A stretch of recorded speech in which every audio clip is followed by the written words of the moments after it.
Tyler and John. Okay. Who? Tyler. Veterans. Chairman, you are live.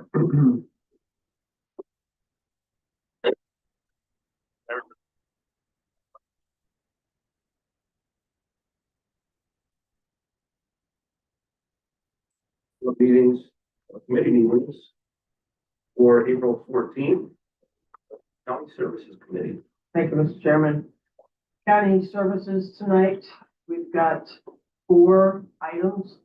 But first, I'd like to find out if, Tyler, do you have anything for us tonight? Not mute right now. Tyler, Yes, can you hear me? so do you have anything for us tonight? I do not have anything. The only thing I do have real quick is just a reminder of the honor event for May 3rd. PFC Michael De Benedictus. He was a KIA in the Korean War.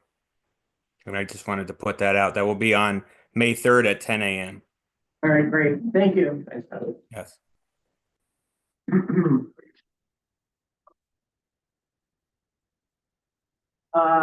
Action item number 1, authorizing agreements with Catskill Associates for capital project number 161, Carroll Senior Center. All in favor? Motion, sorry. I'm moving. I'll second. All in favor? Aye. All opposed? That's carried. Number 2, authorizing vehicle purchase, Greene County Department of Social Services. Handle, Aye. Either one. Leg. All in favor? Aye. All opposed? That passes. Number 3, authorizing agreement between Greene County Department of Human Services Aging and Blooming Health. Hand up. Second. I'll second that. All in favor? Aye. All opposed? That passes. Number 4, authorizing agreement, Greene County Department of Human Services Aging and Capital District YMCA. Lennon, Arnold. Lennon and, Thank you. okay. All in favor? Aye. All opposed? That passes. And that is it for county services, unless somebody's got anything else. Motion to close. To adjourn. Lennon, handle. Yeah. Thank you.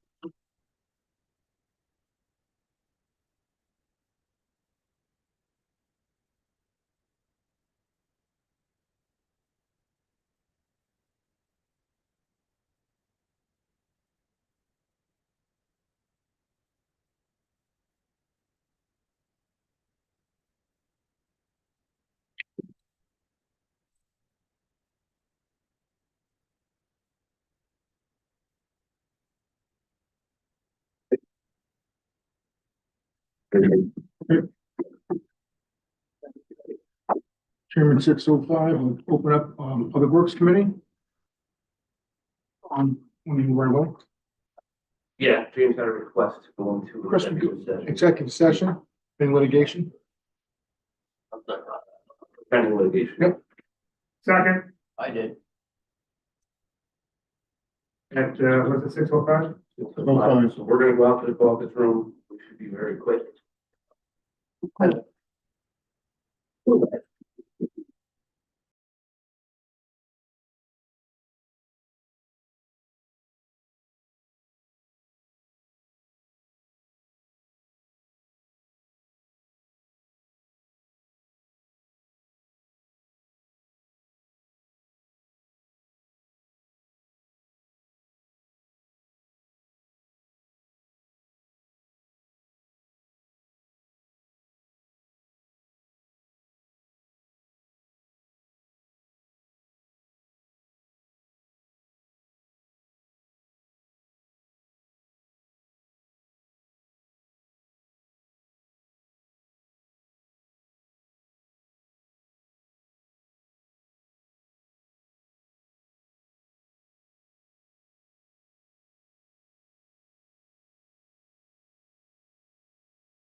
All right, we are locked out.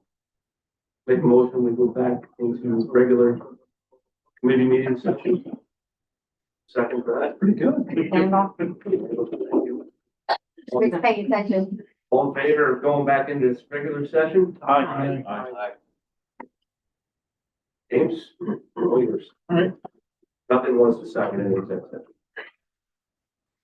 Call Public Works Committee, 6:31. We have Highway Superintendent Scott Templeton here to give us his report. Sorry, give it to when you guys. Yes,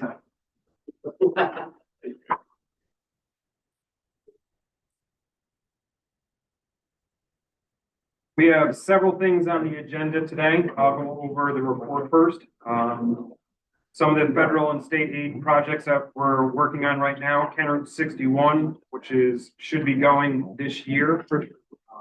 That should be let in June, and contractor, we're hoping to get on site in August. That's going to be the repair of the slide first, the upper portion, and then the bridge will be replaced next year. Did we get the right of ways figured out now? We are still in the process of working those out.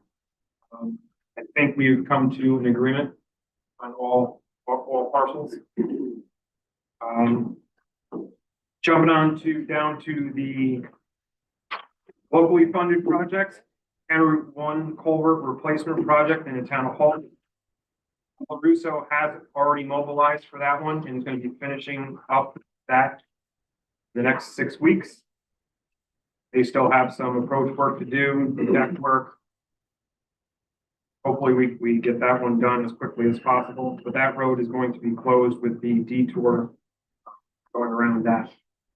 The slope stabilization for 23B, the final design should be the end of this month, and we should be put that out to bid. So next month, we're hoping to put something to you.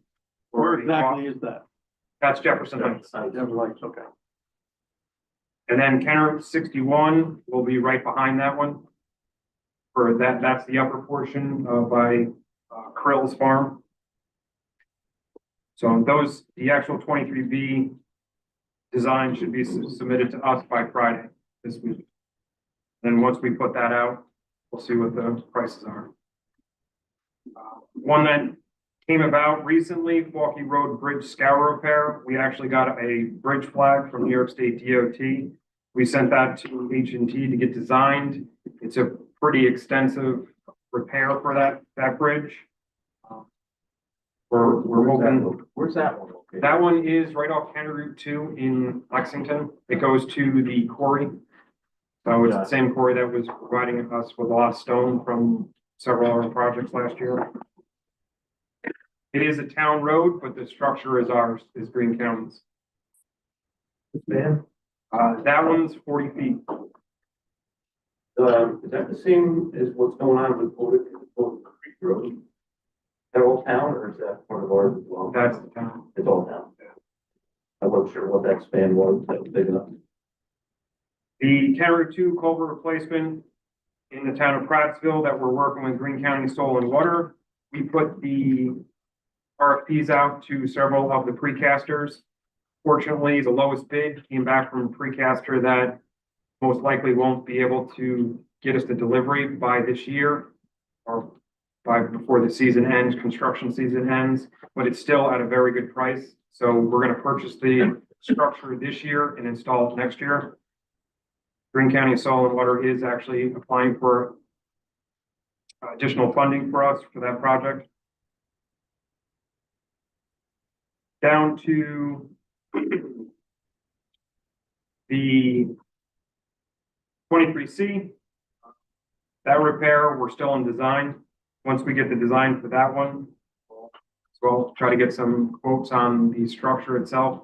We're running into issues with quoting some of these precast. New York State DOT came out with their box structure bidding process, and a lot of the precasters have been scooped up by them, and they're filling a lot of their orders, which is filling their schedule. So it's tough for us to slip into one of their construction time periods. Auctions. Our auction is actually now up. We have about 30 vehicles and items on that auction. So it's currently online right now, Auctions International. So you can go online and bid on those. Buy yourself a sheriff's car. Yes, or a trailer or a pickup truck or any of the other miscellaneous items we have up. You'll see going to the proposed action items, you'll see a pipe jetter. Just a quick description of that. We've been borrowing the town of Catskill and asking for favors from other towns that have this piece of equipment. We use it to clean out our culvert pipes. We've gotten to a stage now where we have a lot of HDPE plastic pipes. We can now use that machine to clean them out. Generally, before we pave a road, we survey the road and inspect all the culverts. For the last several years, we've been replacing steel pipes or corrugated metal. They've all been deteriorated. We've switched them out with plastic. These plastic pipes now can be cleaned with this pipe jetter. So this would be added to our routine maintenance schedule of cleaning pipes. So your crews have experience using the pipe jetter? We'll have to actually get the experience. We've been using the town of Catskill and some of the other. I looked at your spec sheet. That was quite a large training fee. It is, it's a machine. Each one of these, the heads on these things, these jets it's very expensive. We don't want to lose them or get them stuck inside of a pipe. This is a unique piece of equipment that we're probably going to have just one crew work with. We're not going to have multiple crews working with this machine. It blasts them with water. Yeah, it's a jet machine. Basically, it pushes all the material out of it. So, and it can go up to a 24-inch pipe. You can send it through. Tank. We have a tanker trucks that are equipped with tanks. Was on the town board, we used to have the firemen, when they did tanker training, they'd use the firemen and the fire hose to shoot out culverts. Some of those work, but some of it, they're so packed. This is actually a nozzle that's meant to go through those and actually blow these things out. It uses the water to drive the nozzles through too. Yeah, we've done some, they're salad about 200 PSI. But I'm not sure what the top. Yeah, the specs are on it. It's pretty impressive. I've seen this thing. That's why you gotta be careful. You could do actually more damage than if you're not careful with this thing. They work a lot better. Correct. The plate tampers that we have on here, we are purchasing these every year. We rent 4 of them at approximately $1,100 a month. Usually rent them for anywhere from 5 to 8 months, depending on how many culverts we're replacing per building. We replace all our culverts at the same time, so borrowing a plate tamper doesn't necessarily work when everybody wants to replace their culverts at the same time, so we can get the paving contractors in.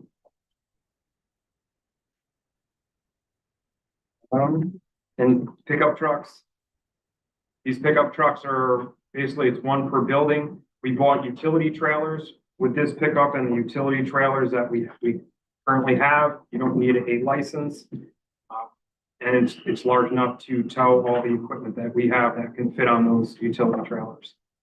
So the larger trucks with the crew cabs, you put on a utility trailer, it now jumps up over 26,000 pounds and you're gonna need a license.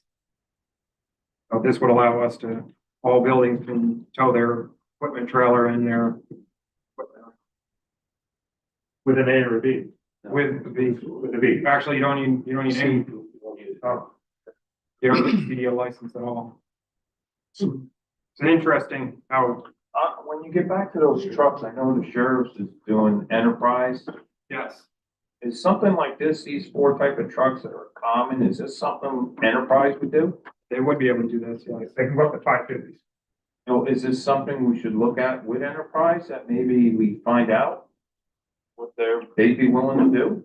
Well, we started with the sheriff as kind of a pilot, you know, if it worked.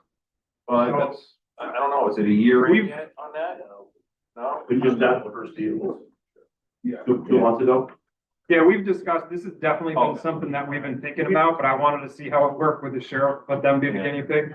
Yeah, but the difference between a sheriff's car and a pickup is the amount of work that the pickup does and how it's used is different than using the roads in a sheriff's car. You know, they take a lot more abuse and they're used a lot differently. I would think when you go to turn that pickup truck back. We would in at the certainly end of have the less year- miles than the sheriff's cars. Well, no, they'd have less miles, but they would be beat up quite a bit too, because you're, These aren't gonna have plows on them. These are, No plows. there's no plows on these. These, No, I once you mean, put a but- plow on it, yes, they get. These are basically your foreman truck, right? Yes, basic, yeah, exactly. I think it's worth the I pilot. didn't know if we're too late, or I didn't know if you guys have enough confidence or experience with Enterprise yet to recommend that maybe we go that way. Well, we haven't gone to this Yeah. vehicle yet. I think we're satisfied on the sedan side, if I could use that term. But I think it's worth, maybe we do one or two. I mean, See how it I'm works curious, out. I'm curious not on the original purchase, I'm curious on the turnover, how that is Yeah. gonna, really, Residual value on the back. yeah, that's where I'm kind of, I can speak to it so far. So right now, we've done mostly Durangos. We just did a van not too long ago. But on the residual side, we actually turned in the old tourism Jeep Wrangler through that because I wanted to try out that process.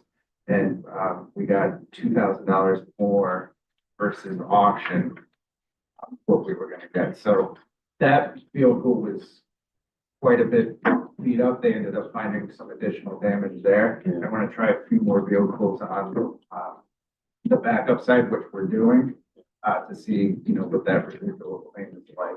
But Yeah, I we're gonna mean- get some more. the trucks that we're end up gonna be turning over are not gonna be, they're gonna be as beat up. Right. And most of those vehicles we've had for 10 years, 12 years. Yeah, it's not so much what you have now, it's what you will get on these ones you Right. rent, and then turn around on a new one, 4 years or whatever they determine. Yeah. With a 36-month maybe license. Is it now are you now maintenance free on them anyways, or something? Oh, you're still gonna have to do routine oil changes, Sure, tire, sure. brakes, rotors, those kind of things, but yes, I think these would be ideal, the crew cabs, pickup trucks, the foreman trucks, absolutely. I think they would definitely fit into that. Well, I don't wanna hold this up, I just didn't know if that was even looked at yet. Been discussed, we just haven't pulled the trigger.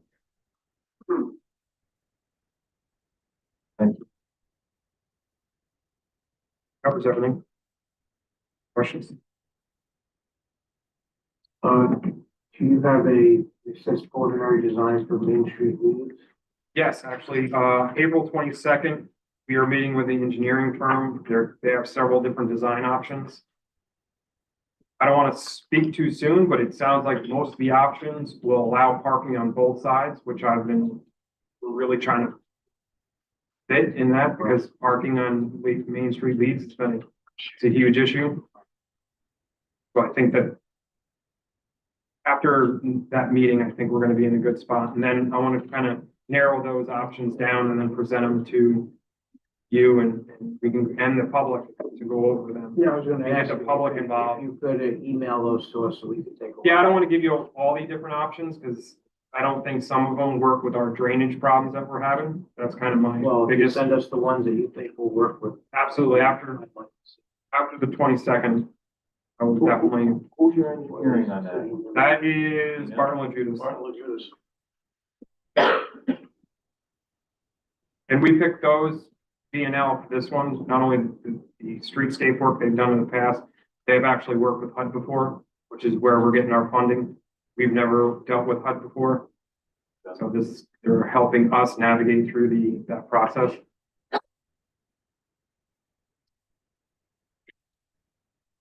And this bridge on Volunteer Drive, Oh, yes. This is the structure that is behind emergency services. This goes to a quarry or a laydown area where we store a lot of material. A lot of our large trucks go across this bridge. Yeah. The design itself and the drawings were destroyed in Hurricane Irene. I've looked at the structure, it looks in good condition, but I'd like an engineering firm to do an actual level 1 load rating analysis on this and draw up some plans for us so we actually are comfortable with what's there and the trucks that are actually going over it. What are you driving over? Um, Every dump truck. yeah, dump trucks, tandems, fully loaded, loaders, pickups, dump trucks, everything. So your asphalt recycling is. Yeah, Right millings, on that hill? that is one of our biggest staging area for millings for the county. So we put a lot of our millings over there on the other side. Yeah, a lot of weight. So it's fully loaded going across both ways.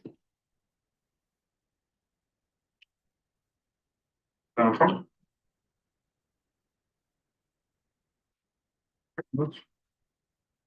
Thank you.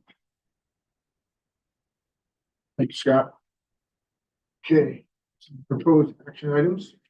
Number one, amendment to award contract for construction management services Justice Center.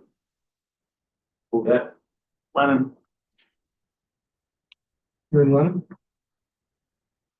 Linger Lennon. Lennon. All in favor? Aye. All opposed? Opposed. Carried. Awarding fuel oil bid. Handle. Martinez. All in favor? Aye. All opposed? So carried. Accepting form proposal, engineering services for elevation of and recommendations of volunteer drive over Shingle Bridge, town of Carroll. Village. Handle. George and Handle. All those in favor? Aye. All opposed? So carried.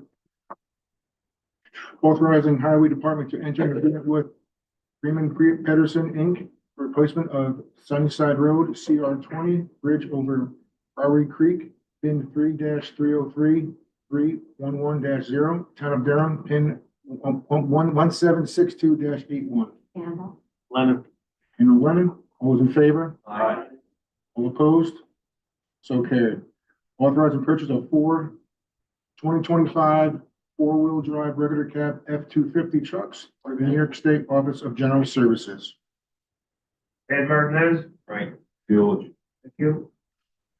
All those in favor? Aye. All opposed? So carried. Authorizing purchases of one new pipe jetter. Thornton. Megan Thornton. All those in favor? Aye. All opposed? So carried. Authorizing purchases of 4 new Bristol Fleet Tampers. Thornton. O'Connell, I'll second that. All those in favor? Aye. All opposed? So carried. Authorizing purchase of one 2025 F-250 four-wheel drive crew cab truck through New York State Office of General Services. Ordinance, Arnes and Thornton. All those in favor? Aye. All opposed? So carried. Authorizing purchase and installation of new snow plow and sander for 2025 F-250 truck. Lennon. George and Lennon. All those in favor? Aye. All opposed? So Chairman. carried. Before we close, yeah, I forgot to mention the solid waste department. We came up with a design for the maintenance building and scale house reconstruction. The engineer estimate of approximately $2.6 million.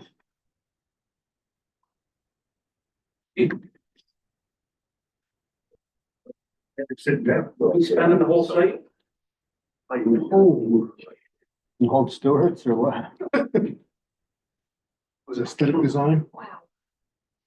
That's the engineer's estimate, so. How many square feet was that? 4,000.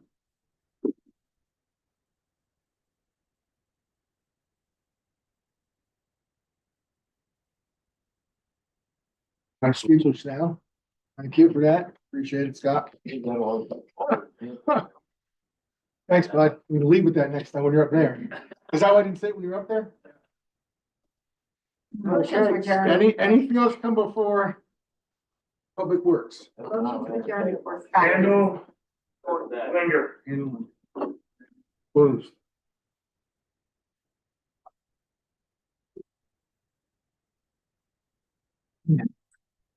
Tell me that's it, no, it's down there.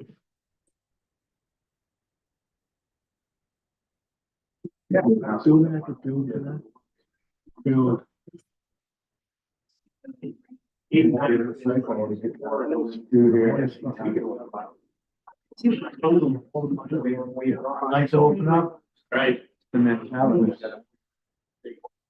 Yeah, I'm not, kids. I'd like to open up economic development and tourism at 6:50.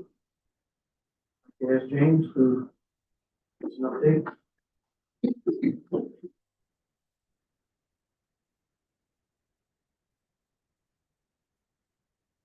Good evening.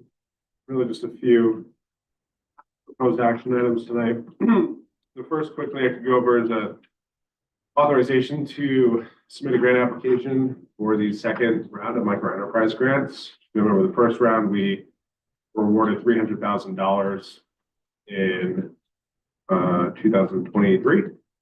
$255,000 of that was deployed to 12 micro enterprises across the county, made about 8 new jobs, and assisted about $306,000 in total projects. So with this program, there's an education component to it, there's training. And we had just been conducting training with some colleagues of ours in Fulton County semi-annually. And even though there wasn't, an active program, or we didn't have enough spaces left, businesses still kept coming, pre-qualifying themselves to go to the program. So we have a pipeline of like 60 businesses ready to go that have shown that they have projects, they're pre-qualified. So, not only has there been desire shown from the community that they would like to see another round of micro enterprise funding, but there's a real need for it as well.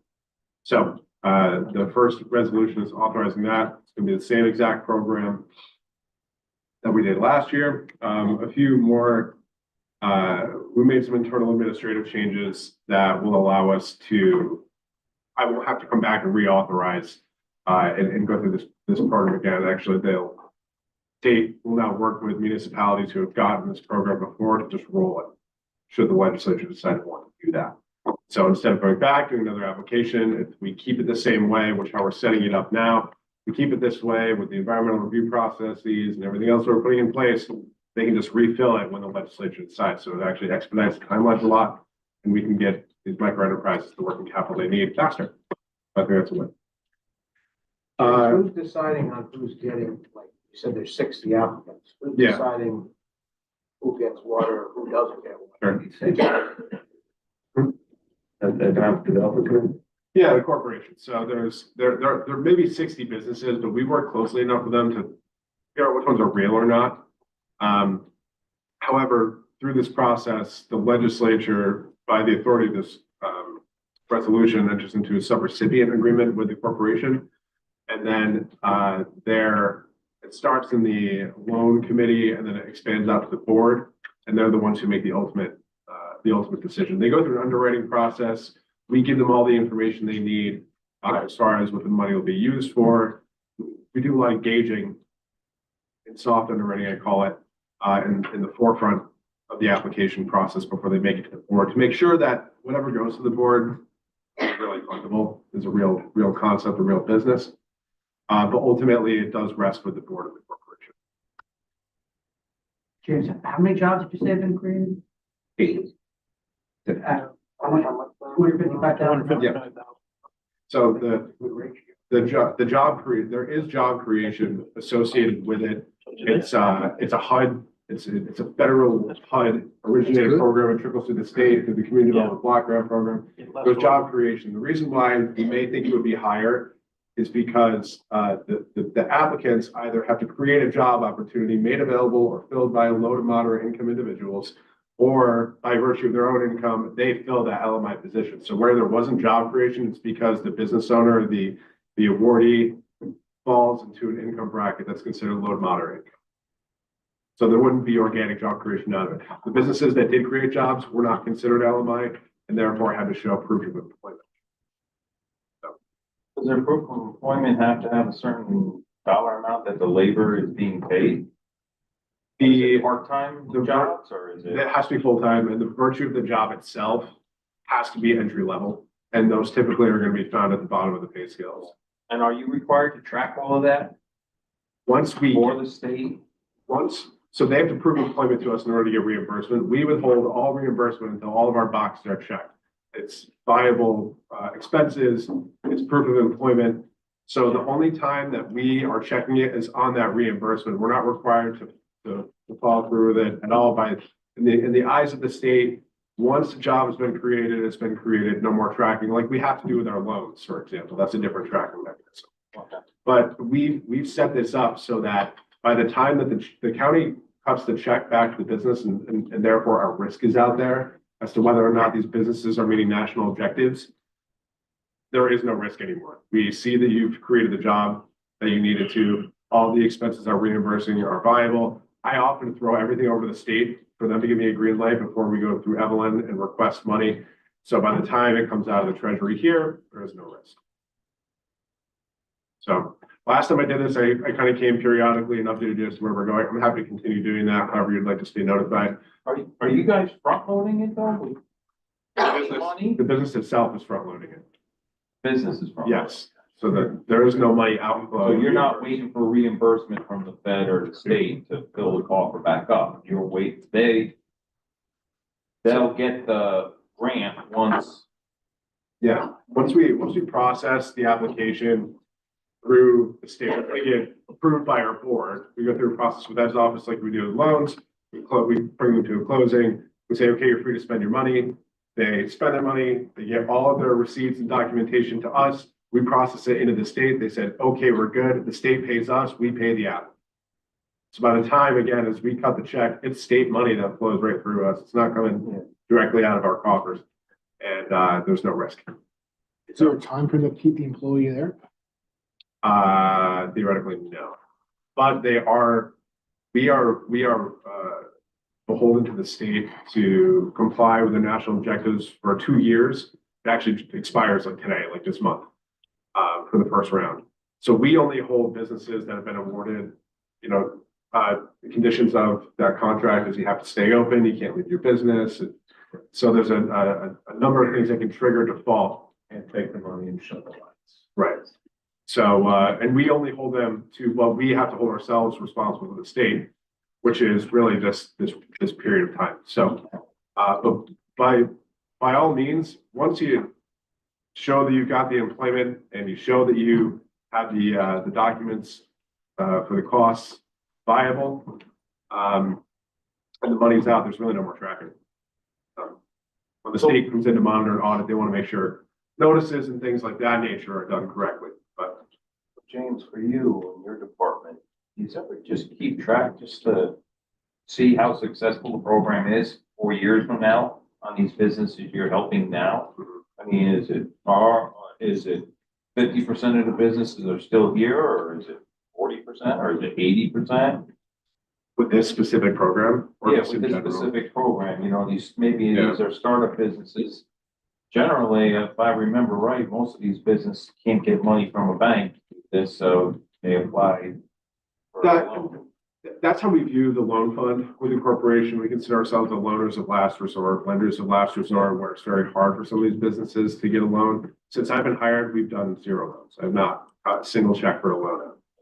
With these grants, however, grants are viewed a lot differently than businesses view loans. So these businesses probably could get bankrolled, but, for, the Black Bear Lodge up in Lexington, Brassville area.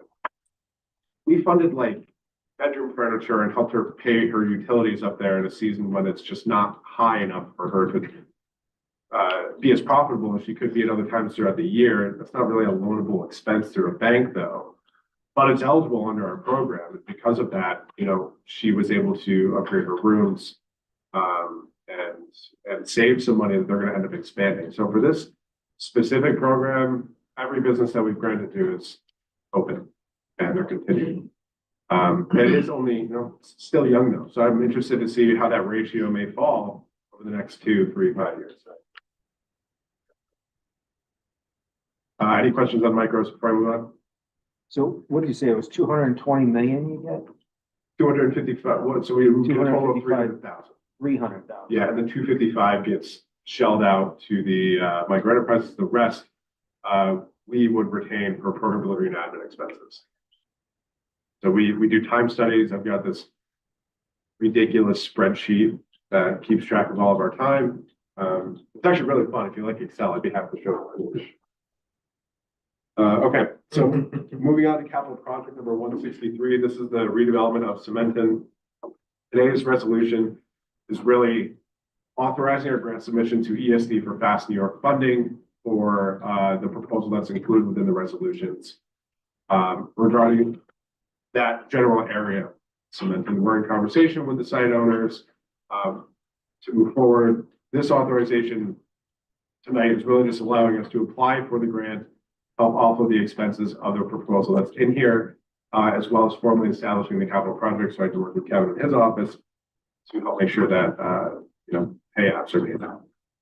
So I know we've been talking about it for some time. I'm happy to engage in some conversation about it now, should there be any questions. But the one thing that I do want to drive forward is that this proposal that is included is a master plan. There is no preconceived notion of an end use, a viable land use option here. This is simply to allow us to look at everything that is involved in large scale land development and see if and what is viable in this area, while also giving stakeholders the chance to come to the table and provide their input. Primarily, there's stakeholders in Georgetown, the residents of Germantown, the residents of the town of Saugerties, town of Catskill. These people have historically not been a part of these discussions that have largely been in a bubble, as well as environmental groups. There would be Scenic Hudson, Alana, so on and so forth. Many of these groups, again, were not included in conversations about long-term end uses here. And I think that us doing this and bringing them to the table is going to have a unified front for whatever happens there. But none of that can happen until we can authorize the capital project and the other components of the resolution. You're saying we need this master plan, potentially have any.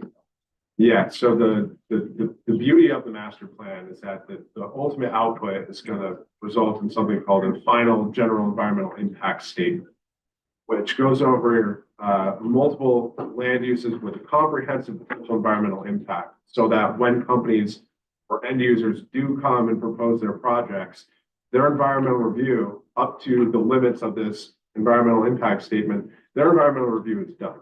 And that turns a 2-week or a 2-year process to get a shovel into the ground into like 2 weeks, as long as you get your permits. That's very valuable for industries and users to be attracted to an area.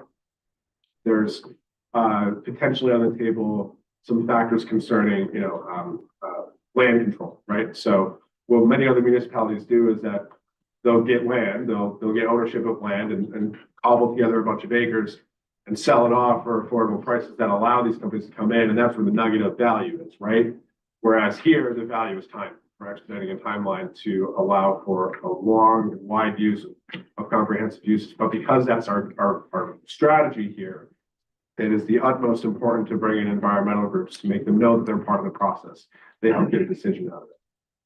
But ultimately, yes, it's that statement, that's the final output of this whole thing, is a very valuable piece to include in the site development projects. I mean, Keith, you guys have done these with Exit 21 West was a big one, and that really is your guidebook, right?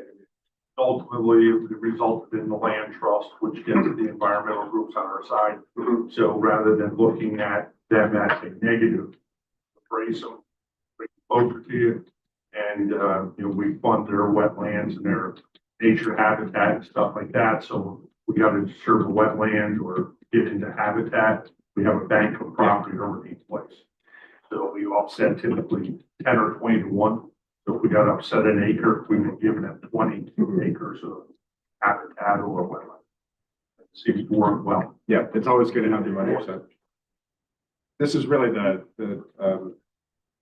one of the more effective tools moving forward to get a comprehensive unified front of all the stakeholders. Very easy for folks to come out of the woodwork in a post development, and that's a very quick way for your project to die in the vine. But if we start from a place of we don't know what it's going to look like yet, we're embarking on this plan, we want you to help us figure it out. It's the catch more bees with honey than vinegar reference. So this falls in the town of Catskill. So what is their planning usually any planning, they should go through the town, yeah? So who are we to overstep them to sponsor at a county level when it's a town jurisdiction? Or is their right for home rule and to zone it however they seem fit? So we're not pitching any rezoning, and we're not pitching any. Well, you're pitching a master plan here on behalf of the county to obtain funds to do this, yes? Yes, Okay. but that's not rezoning. Well, if a master plan is gonna tell you what you can and can't do with the property, They would be part of this stakeholder engagement, part of this process to help us figure it out. I've approached the town officials as well and expressed support. But there would be no leaving the town of Casco planning officials out of this. and what do the property owners say? Property owners have shown support. Of course, But there's still building permits that we need. There's still a litany of permits that these end users will need to get, and undoubtedly have to go through the town of Casco. So there's still measures in place to make sure that they can enforce it. The planning board would require a secret money. Yes. So it'd be. So you're reinventing the wheel again. All the permitting agencies start with the town. Yes. I thought the IDA was already involved. No, she's not here. I thought she was coming every month. She did bring it up a She few mentioned months that. back. Mentioned that last month. and I she's did not- bring that up. We decided that would be every other month. Why? You spoke with her, Why is it every other month? And delay things even further. But regardless of that, I thought that she had mentioned about, they were involved. So They've not been the spearheading agency behind it, though. Our department has more, so I mean, they've got limited capacity there. They've got a lot of projects going on as well. And it's, April's a full-time employee there. Renee is part-time consultant. So I'm in communications with her about this, and I've asked for her guidance a lot too, because this is their bread and butter. This is what they do. And they're involved, but if someone has to be considered a quarterback, if you will, it is us. And we are conscious of it. And Renee, they wrote a white paper on their strengths and opportunities. They did essentially a SWOT analysis of redevelopment in that area back in 2014 or 12 even.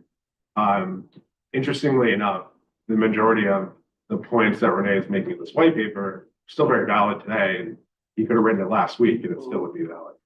So I was able to use that as sort of a foundational point to build an updated white paper on, and use that as some more information to approach environmental groups, site owners, so on and so forth. So there is that level of involvement. They did technically start the analysis, 12, 13 years ago, but they're helping us with what they can.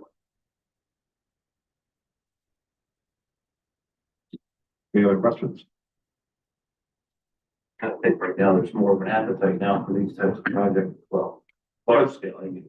There's a lot of competition, If we are looking down the pipeline of having large scale economic development related activities here, industry development, industry attraction. There are programs popping up on a state level and a federal level to keep us competitive when it comes to attracting these large scale site users. There's a shortage of large sites in New York State to be competitive for this, let alone the fact of the trimodal access at this point. I mean, like I say, that's not available at comparable ports in the area. There's a deep water dock here that's active. CSX rail siding. There's, the western portion of a lot of this land is by I-87. So the reason why the master plan is so important allows us to show what can be the ultimate outcome. Okay, so I just could add a couple more things. The Tom's question, those white papers were, and I don't want to speak for the town of Catskill, but those white papers were generated out of an interest of the town of Catskill to address the situation in cement. So they've been looking for ways to move forward in cement. And as you know, there's 2 plants down there still standing that are not being used for their purpose that they were built for. So they've been looking for ways to move forward down there. Like I think most of town council agree that that is a underutilized asset at this point. And just, in regards to the IDA, we know that there are end users that have expressed some interest. We've supported that interest, but this process that James has done a major lift that no previous administration or IDA has been able to do. That is to get the property owners to respond. They were silent for decades. So James, kudos to you, because counties got them talking, which has been decades in the making. We have been able to contact property owners, and like I said, there's general support. So, and this, a lot of this stems off of, we were awarded a Brownfield Coalition assessment last year to assess properties like this, assess potentially contaminated sites or previous manufacturing plants. This is where it all started. So, we can deploy some of those resources in the area to baked in resources. Okay. Thank you. Thank you, Jim. Thank you, James. Thank you. Going to the proposed action letters. One, development block grant, micro enterprise application and execution of related documents. Handoff. Favor? Aye. Opposed? There are none, so passed. Authorizing out-of-state travel, Greene County Economic Development, Tourism and Planning. Melissa Canat, Rivera. Handoff. All in favor? Aye. Opposed? There are none, so carried. Establishing capital project number 163, cement and redevelopment project, and authorizing grant submission. Approved. Handoff. Favor? Aye. Opposed? There are none, so carried. There's nothing else to bring before the Economic Development Tourism Committee. Adjourn. Second? Handle function? All in favor? No. Leonard. Leonard, thank you. Favor? Aye. Opposed? There are none. So carried. We're done. I have just tear sheets regarding cement and there's a quick talking points in this hand up.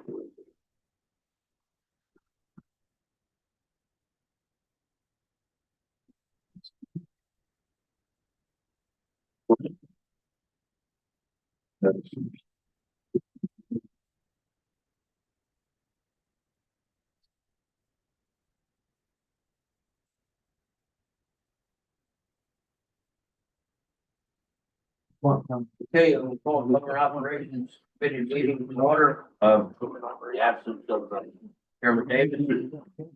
Two agenda items. First is the appointing member of Greene County Board of Ethics. Mike. Line second it, all in favor of that.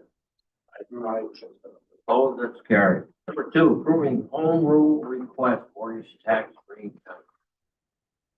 I'd like to make that, would like to second. I had a question for you, Mr. Chairman. On that resolution, I get it, we're extending it for 2 years, 2025 to 2027. But it says to impose an additional mortgage reporting tax. Are we raising a fee on the tax that we're already paying? The base mortgage tax application is 3%. Years ago, we added the extra percent. This is just an annual, now, every 2 years, we have to seek legislative approval to maintain the additional 1% at 4% total. Okay, So we do this with sales tax and mortgage tax every 2 years. so it's not an additional fee or a tax, it's just an It's- extension of what we already What have you in have to place. do, what you have to do. We have to go through the renewal process every 2 years. Was that worded correctly? I'm not. It's good. Boilerplate language, we use it. That's in here. Okay.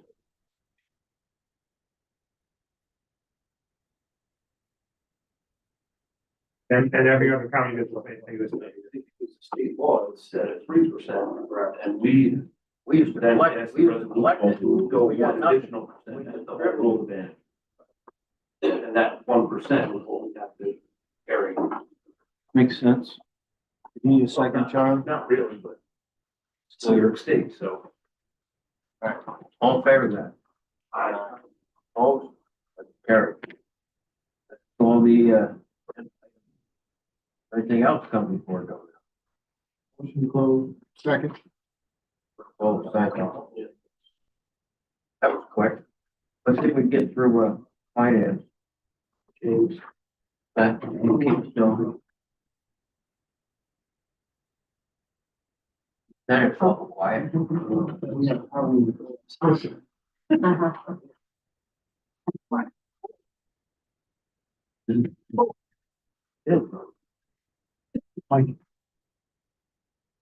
Ready?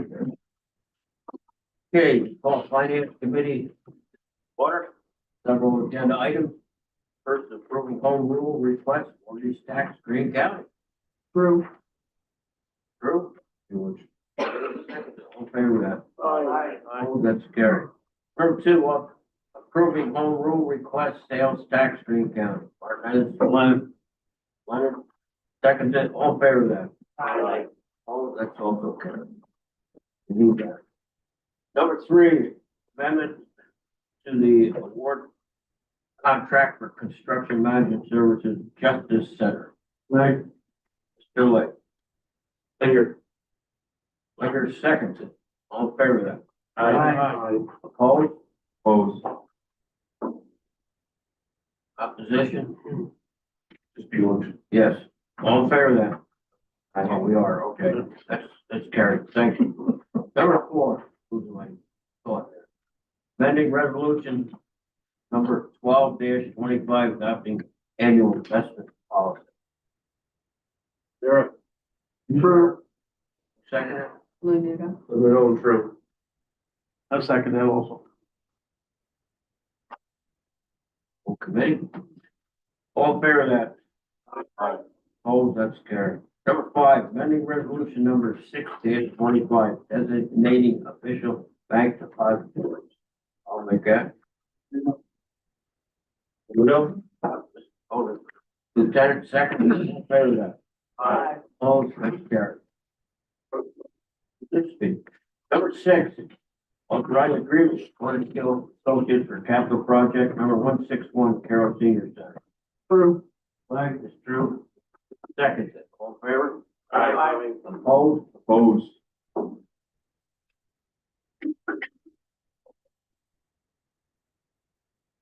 Opposed it also. Not trying to delay the project, Harry, but that's my opinion. My opinion only.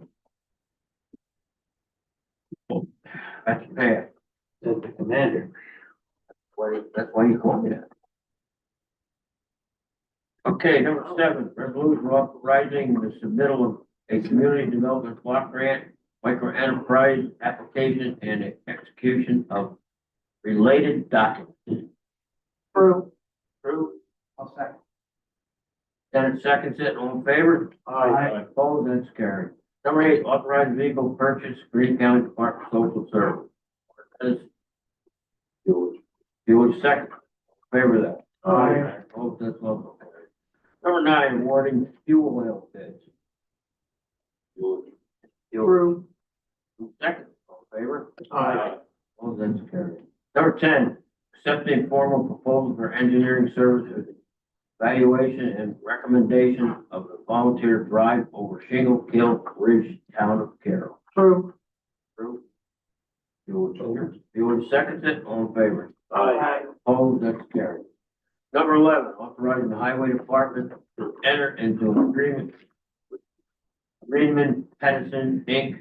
for the replacement of the Sunnyside Road, County Route 20 bridge over Bowery Creek, pin number 3-30311-0, town of Carroll, pin number 1762.81. I'll make that. I don't. George second. Doing second it? All in favor? Aye. Opposed? Well, authorized purchase of 4 2025 four-wheel drive Camp F-250 trucks for the New York State Office of Dental Services. I'll be back. Linger. Rivera, no linger. Linger. Linger. Oh, okay. Oh, so carried. Well, it went through. Number 13, authorized purchase of one new pipe jetter. True. True. Like, Mr. Lake, second. Okay. He woke up, yes. That's carried. Number 14, authorized purchase of 4 new reversible plate tampers. True. Cortez seconds it. All in favor? Aye. Opposed? So carried. 15, authorized purchase of one 2025 Ford F-250 four-wheel drive crew cab truck for the New York State Office of Dental Services. Later. True. Buick and True. All in favor? Aye. All that's carried. 16, authorized purchase, installation of new snow plow and sander for new 2025 F-250 truck. George. I'll second it. All in favor? Aye. Opposed, that's carried. Number 17, authorized agreement between Greene County Department of Human Services, Aging, and Blooming Health Inc. True. True. Right. Lake second. All in favor of that? Aye. Opposed, that's carried. 18, authorized agreement, Greene County Department of Human Services, Aging, and Capital District, YMCA. True. Second. True. True, second. Get your name on the board. All in favor? Aye. All that's carried. She wants a nickname. Number 19, authorized agreement, Greene County Public Health, New York State Department of Health, Children and Youth with Special Health Care Needs. Later. Mr. Linder. Here. Lavere, second. All in favor? Opposed, that's also carried. 20 is authorized out-of-state travel, Greene County Economic Development, Tourism Planning, Melissa Tennant, Senior Tourism Marketing Coordinator. True. True. Mr. Lavere, second. In favor? Aye. Oh, that's carried. 21, authorizing out-of-state travel, Greene County School Resource Officer, SRO, Deputy Cody Rogers. No. George. No. Second. Oh, Lieutenant. Lieutenant, second, all in favor? Aye. Oh, that's carried. 22, establish capital project 163, cement and redevelopment project and authorizing grant submission. True. Vera and Mr. True, second. All in favor? Aye. Oh, that's carried. 23, budget amendment, emergency service E911 center. I'll make that. Second. Blake seconds it. All in favor of that? Aye. Oh, that's carried. 24, budget amendment, insurance recovery, Greene County Sheriff. No. Lieutenant and then general. General. All in favor? Aye. Oh, that's carried. 25, authorization to pay claims highway. Cortez, who'd like to second? True. True. Get your name on the board. In favor? Aye. You're getting your name on the board tonight. Yes, I am. 26, authorization to pay claim. Vera. Favor. George. Second, all in favor of that? Aye. Opposed? That's I want to point out that $12 million to make up the school. That's what I just said. Look at that. Look at that. $12 million. a lot of money we're not in. That's the highest I've ever seen that. All right, with us tonight, we have our treasurer. He has some good news, hopefully. Pete? Good evening, ladies and gentlemen. Wow, he's a monkey. Always, it's going great. All right, delinquent taxes.